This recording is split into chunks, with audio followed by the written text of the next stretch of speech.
Dito nga parang AI si Silvana. Yung mga AI na hindi makalabas pag nandyan ka. Tignan nyo siya dito, palakad-lakad lang siya. Tinayuan ko na nga lang siya. Pero ganun pa rin, palakad-lakad lang.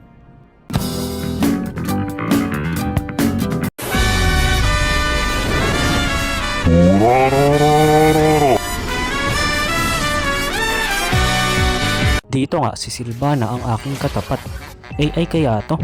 Kanina yung galawan niya parang AI, yung mga naglalakad-lakad na AI. Pero sa tingin ko naman, hindi. Hindi naman ako lose grip, tsaka chinek ko din yung mga kalaban dito after ng game. Hindi naman sila mga AI, kaya lang wala akong record nun. Dito nga, magte-turtle na kami, tapos nandito din yung mga kalaban. Makikipagbakbakan na ako. Ura. Asan kayo? Lumapit kayo dito.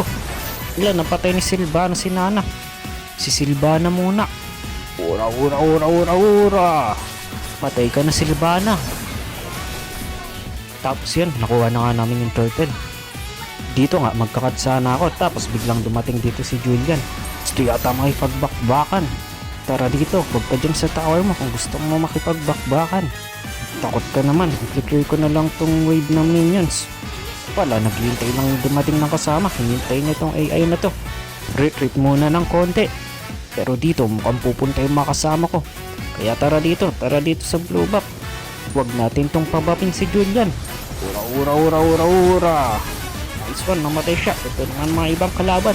Kayo mag-alala dahil may flat armor ako. Tara dito mga kakampi. Ura. Ito si Silvana. Ay, instan ako. Nag-hook dun si Franco pero walang tinamaan. Tara dito, wag natin silang pabluin. Ura. Wala, tumalon si Silvana. Pero nandito yung mga kakampi ko. Mga flat armor nakakampi to the rescue. Ito, abang-abang muna tayo. Sigurado ako may pupunta dito. Ayan na nga. Di nila alam na nandito ako sa damo. Ura. Pinalo nandito ni Silvana si Hellcart pero babakapan ko siya. Ura. Wala, namatay pa rin si Hellcart. Pero nakakapatay naman yung mga kasama ko dito ng mga ibang kalaban. Kaya good raid lang din. Ito na yun. Parang AI dito si Silvana na lakad ng lakad. Ano kayang nasa isip niya dito, no?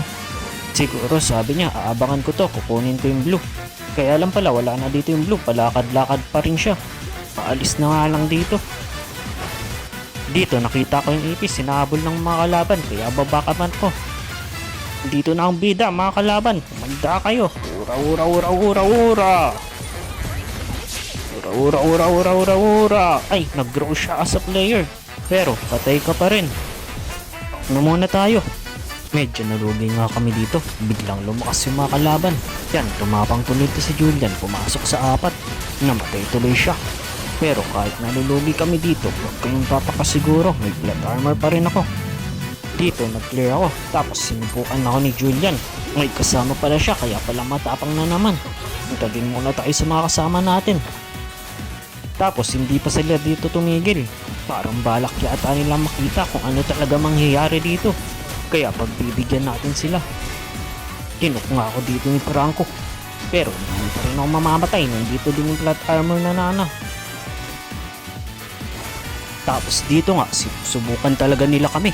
Kaya ayun, wala magagawa kundi ipakita sa kanila kung ano mangyayari sa kanila pag sinubok nila ang mga bida. Back muna ako, babalikan ko kayo. Ay, wala na akong nabalikan. Pero dalawang namatay sa mga kalaban. Ito, baka mapatay pa to. Ura. Ay, nakatakas siya. Nakaluwag-luwag nga kami dahil dun. And nakuha namin yung Lord. Kaya ayun, may Lord na dito sa base nyo mga kalaban. At panahon na para matalo kayo. Na kayong tumakbo, tanggapin nyo na yung pagkatalo nyo. Tumalon pa nga dito si Silvana. Tapos namatay din siya. Ura.